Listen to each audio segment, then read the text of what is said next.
Those 3 beats are the ritual of holding the blade, not to kill, but to preserve sovereignty. You replace speaking to vent with speaking to move. Each sentence, short, cold, with teeth, condition, deadline, consequence. The one who speaks less wins longer. Negotiation is not a stage for emotion. It's a chessboard of limited information. He who holds silence longer controls the board. Afternoon, the group chat erupts. You type 3 lines, all numbers and time frames. The wave dies. Structure emerges. No shouting, no teaching. You simply prove that logic can suppress noise. You don't suppress emotion. You orchestrate it like a general commanding his army. Anger leads a march, clears the path. Coldness guards the rear, secures the line. Fear patrols the borders, reminding you to check the terms. Night, you almost send an email in anger. Then you remember the 24-hour rule. For every act that costs reputation, money, or energy, morning comes. Your first line changes to, "Here's the shortest path to our mutual goal." Insults vanish from your language, not because you don't see, but because insult is no longer granted access. If you must argue, you're in the wrong room. A Machiavellian doesn't argue. He adjusts friction, raise conditions, lower access, fix the timing. When structure changes, people change by default. You train the stillness of your gaze. Eyes that follow provocation belong to prey. Eyes that stay fixed on target belong to the controller. When others can't read you, they expose themselves. Ordinary people speak to be understood. Those who hold the blade speak to alter reality. If after 10 minutes reality remains the same, you've spoken too much. Someone asks, "Why are you so cold? Do you even feel anything?" You smile. Cold is the temperature of clean decisions. Clean decisions save more lives than any apology offered afterward. Each day you sharpen the blade by 1 millimeter. Remove 1 unnecessary sentence. Delay 1 reactive moment. Add 1 clear condition. Cut 1 noisy channel. Create 1 new pocket of stillness. Until one day, someone tries to provoke you, but your finger no longer touches the trigger. Not out of fear, but out of timing. And when you hear that soft knock in the hallway of your mind, you know fear has arrived, not to scare you, but to test the sharpness of your blade. You smile. You don't run. You don't suppress. You whisper, "Sit down. It's your turn to be trained." The general named fear. Fear is not the enemy. It's the gatekeeper standing between who you were and who you're meant to become. You call it many names: anxiety, insecurity, trembling hands, tight chest. But every fear shares one root: the fear of losing control, losing people, losing money, losing status, losing image. And because you fear losing, you hand control to everything outside yourself. Morning, you're about to send an email to raise your rates. Your finger hesitates. 1 second. 2. Then you whisper, "Not the right time yet." But the truth isn't not the right time. The truth is you fear the cost of a single no. Evening. Someone texts, "Let's meet for a bit." You don't want to, but you go, afraid to disappoint. You call it kindness, but in truth, it's leasing your sovereignty. Look at fear with new eyes. It's not here to shrink you. It's here to ask, have you grown enough to hold yourself yet? When you try to silence fear, it doesn't vanish. It leaks through weak decisions, and piece by piece, it drains your spine in the name of safety. Don't suppress it. Negotiate with it. Treat fear like a hot-tempered general. Give a position, a mission, but no authority. 3 cold rituals. 1. Name it precisely.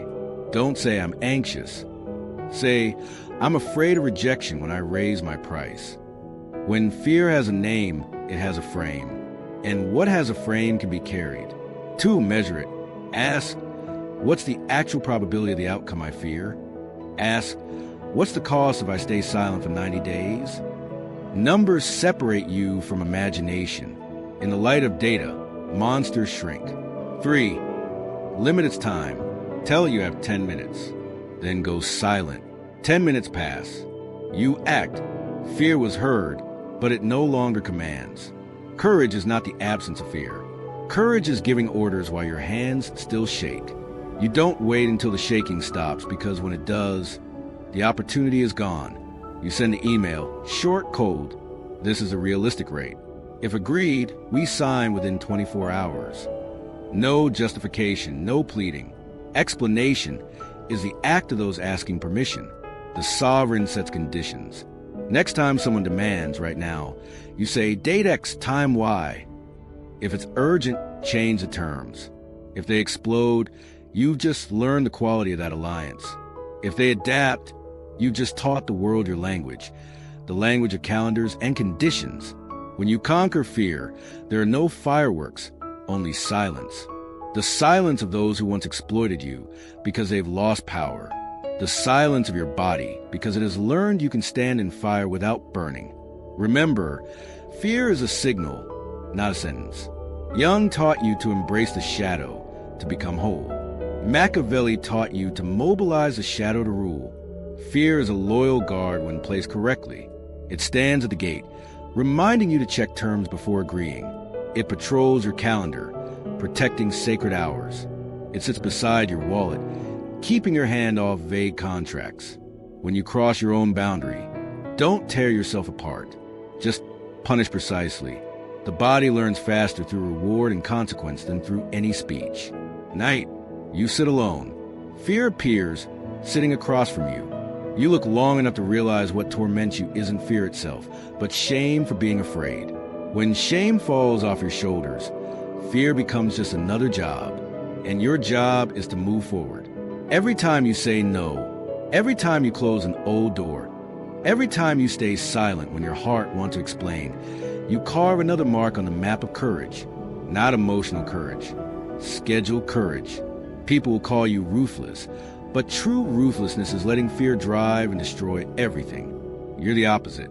You dress fear in uniform, assign it a shift, and make it work for you.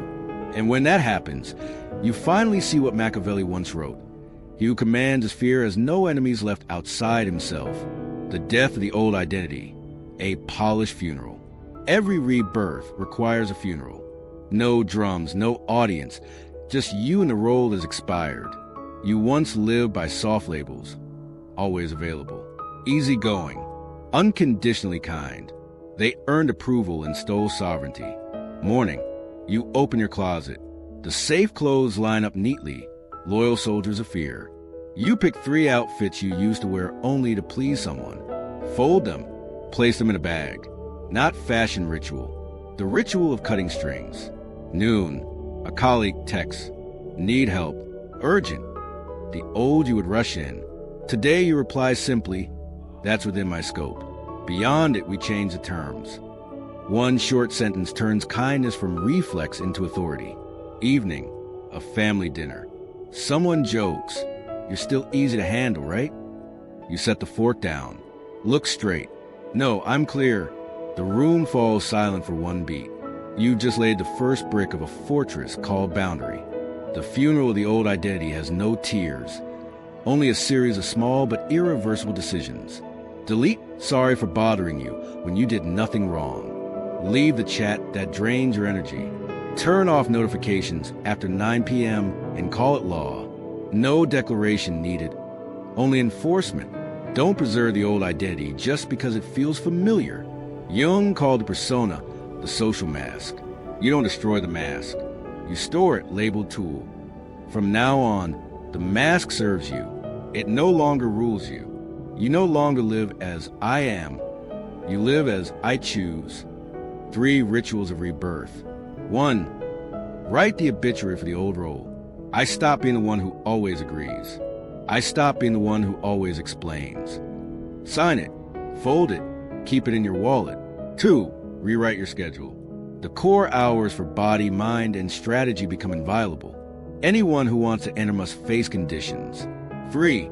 Tax transparency. Your information has value. Public standards, private strategies. If they want to know more, they must deposit commitment. Someone will say, "You've changed." You nod. Yes, the previous version was designed to please them. This one is designed to protect me. You don't need to persuade. You only need consistency. Because consistency is a kind of power that makes others adjust without you raising your voice. Night, you draft a long message to explain why you left. Then delete it. Send a single period. Enough. When words become expensive, silence gains value. Saturday, you clear your desk. Only 3 things remain: a notebook, a pen, a paper with 12 words. Hold standard daily. Cut useless noise. Let silence have teeth. Everything else into the drawer. Everyone who disrespects the standard out the door. You'll miss being called sweet. You'll crave the feeling of making everyone happy. Let that craving pass like hot wind. Behind it lies the cool air of autonomy. There's a strange moment. You look in the mirror, not seeking absolution in anyone's eyes. Your face isn't bright, it's still. And stillness means the spine has returned to its place. From now on, when someone tries to pull you back into your old role, you don't argue, you don't perform. You simply reduce access, slow rhythm, raise conditions. They'll leave on their own, not out of hate, but because there's no profit left. Light falls on the new empty space of your desk. You realize this isn't loneliness. This is space to build. When the funeral ends, there's no announcement, only a sign hanging at the gate. From here on, everything that happens is either by my choice or by my permission. Those who understand may enter, those who don't turn back. And as the door closes, a cold voice rises inside your mind. No one will bring you a crown. You crown yourself through discipline. The end of waiting, signing your own decree. Truth isn't gentle. No one has come and pull you out of the pit. Not your lover, not your family, not your teacher, not the universe. Only you and the decree you sign yourself. You've grown used to waiting for the promotion email to prove your worth, waiting for someone to change so the relationship can breathe, waiting for the right time to take the leap. But waiting is just a graceful form of delay, and delay is still a decision to stay imprisoned. Morning, you open your inbox. No good news, just another, "Can you help with this?" You start typing, sure. Then stop, delete, rewrite. I can take it if the conditions change as follows. No raised tone, just a shift from requester to ruler. You begin to understand. Every time you wait for someone to save you, you're signing an order that strips your own power. The world doesn't steal from you. You hand it over. Noon, you meet an old flame. They talk about the past, promise the future, and ask for more time. The old you would have softened. Today you ask, in the next 30 days, what action will be irreversible? Silence. You stand up, pay your part, leave. No anger, just the end of outsourcing your freedom. Evening, you face the mirror. No comfort, no pity, just one sentence written on paper. From today, everything in my life happens either by my choice or by my permission. Sign it, not a mantra, a royal decree. From that moment, power returns to your hands. You don't need to control others, only yourself. You cancel your contracts of dependency. You audit every place you've ever outsourced peace, a compliment, a look, approval, a pleasant image. Each of them a small slave contract, and you tear them one by one. You trade hope for commitment. Hope is a verb of the week. Commitment is the noun of the sovereign. You choose one irreversible action for the next 90 days. No announcement, just execution. You apply the law code response. Trade emotion for condition. Trade vagueness for schedule. Trade attack for reduced access. When the structure changes, people change. That's the art of adjusting friction. Afternoon, a big collaboration offer. Terms vague. Before you would have said yes. Now you reply with a file of 3 lines. Scope, deadline, consequence. If they dodge, door closed. Not out of pride, out of territorial hygiene. Night, someone calls. Let's talk. I'm feeling heavy. You glance at the clock. Voice low, firm. 10 minutes. 10 minutes pass. You hang up. Not cruel, just on time. Self-respect needs no soundtrack. It has its own music. The click of a call ending exactly when you said it would. Morning, a message. You've changed. You're cold. You reply, I'm clear. Then silence. And that silence is teeth. You're not ruthless with others. You're ruthless with your own hesitation. Every time you want to delay, you reread your decree. Every time you want to ask permission, you inhale, then give the command. A week passes, you're different. A month passes, the world around you changes. No miracles, just the hydrology of power. You redirect the river, and the water naturally flows into the channel you've carved. You finally see why most people never grow up. They wait for someone else to perform the ceremony of adulthood for them. But you conduct it yourself in silence. No crown, no witnesses, just a straight spine, a clear calendar, and a law with teeth. From the moment you stop waiting for rescue, everything starts to bow, because the world always submits to those who no longer need to be saved. The unshakable order within. Power is not something you take from others. It's what remains in your hands. When everything around you begins to shake, the weak try to control the world. The strong only need to control themselves. Because when order exists within, the outside world has no choice but to bow. Morning, your phone lights up like a marketplace. Before you open everything, now you lock the gates. No push notifications. No reflexes. You look at your task list. 3 cold columns like military orders. Hard, soft, drop. You touch the first line. The other 2 await command. Not because you're busy, but because you have structure. When your attention gains value, everything starts to respect you. A Machiavellian doesn't need to shout to command. They simply control what they see. The mind is a weapon, and a weapon only works when it's oiled by discipline. You once thought self-control meant tightening up, but it's actually the art of energy distribution. You know when to speak, when to stay silent, when to disappear. A sarcastic message arrives. Before you would have reacted, now you respond with structure, acknowledged. Meeting at 2 p.m. finalized at 2:15. Emotion evaporates when time enters a room. No need to teach anyone. Just schedule them. Afternoon, someone pushes you into defense.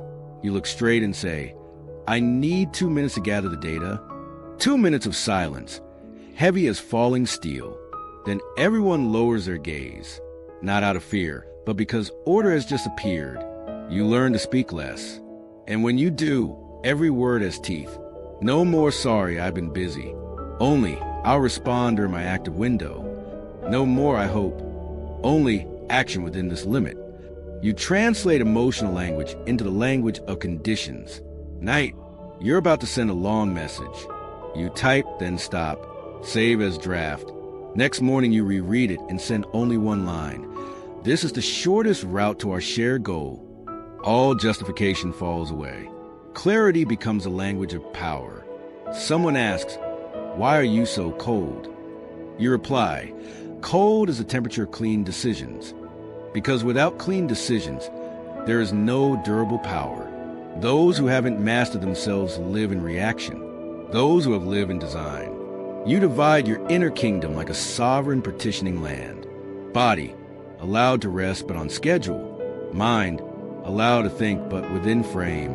Emotion, allowed to speak but not to hold a microphone. In every conversation, you don't need to win. You only need not to lose energy. Every response must create either order or silence. If not, you're in energy debt. Others speak to be understood. You speak to reshape reality.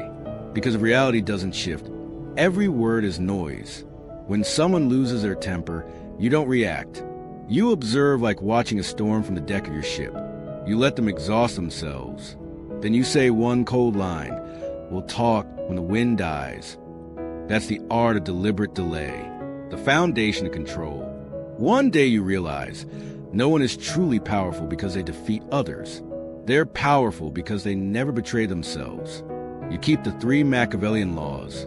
1, hold stillness amid provocation. 2, hold schedule amid chaos. 3, hold conditions amid desire. From this point on, you no longer need to prove strength. You only need to prove one thing. No one can pull you out of your orbit. And when that happens, the world begins to rearrange itself around you. Not because you threaten it, but because you become steady like the axis around which order spins inside you. Order now exists. Now it's time for the world to adjust. The final architecture, law, territory, alliance. Because true power doesn't live in words. It lives in the laws you set, the territory you command, and the alliances you choose. Without those three, your inner strength will erode under random invitations, random people, and random timing. You begin with law. Law is not a reminder. Law is structure with teeth. Without consequence, every principle is just advice. Morning, you write 3 short decrees, each 4 words. Place them in front of you, read once, then act as if they've always existed. Someone sends a request beyond your scope. You don't moralize. You simply reply, new scope, new terms. If they agree, proceed. If they evade, door closes. And a closed door is an insult. A closed door is the sound of law functioning. Afternoon, a co-worker tests a boundary. You don't scold. You reduce access. No justification. No threats. Law doesn't need explanation. Only execution. Once law stands, you build territory. In this era, territory has 4 layers. Physical space, time, information, social distance. You turn your desk away from noise. You lock your core hours, the time you train body, mind, and strategy. No one enters. Every meeting passes through the gate of scheduling, not emotion. Because when emotion books your time, you've already surrendered sovereignty. You also reduce tactical transparency. Make your standards public. Hide your moves. No one needs to know what you think. Only that your standards don't move. When your information has value, people start paying with commitment. Respect follows invoices, not intentions. Someone invites you to meet casually, just to connect, before you'd have gone immediately. Now you ask, after this meeting, what reality changes? If the answer is vague, the meeting loses its reason to exist. You're not cold. You're protecting your territory from erosion. And finally, you choose alliances. Alliances aren't emotions. They're equations of mutual benefit, with minimal morality required. You don't seek people who resemble you. Those who mirror you will compete with you. You seek complements, pieces that interlock with precision, forming a machine. An old friend offers collaboration. You don't promise. You assign one irreversible action within 7 days. Small, clear, with teeth. If they deliver, the gate opens. If they delay, the gate narrows. No anger, just calibrated friction. Don't beg the world to be kind. Build an order in which the careless automatically have no place. You pin a note to your desk with 12 words. Hold standard daily. Cut useless noise. Let silence have teeth. You divide your calendar into 3 layers. Core, inviolable. Operational, gated. Perimeter, selective presence. You keep 2 ledgers. One white, one black. The white records those who create momentum. Punctual, clear, consistent. The black records those who drain it. Vague, late, consuming. No hatred in either book. Only the hydrology of power. Morning, you walk down an old street. The wind feels the same. The crowd still thick, but your steps even low, steady. Not because the world has softened, but because the world has learned to read your laws. You don't build order to hide from life. You build order to expand on the orbit you chose. And when everything finally locks into place, there's only one last ritual. No applause, no spotlight, just one deep breath in the dark and the cold, clear declaration carved into stone. From this moment on, I do not survive in the dark. I place my throne within it. The coronation, the ashes have cooled, the machine runs smooth, silence thick as stone. You stand upright, no fanfare. No one crowns you. You place the seal upon your own life, not with ceremony, but with stability.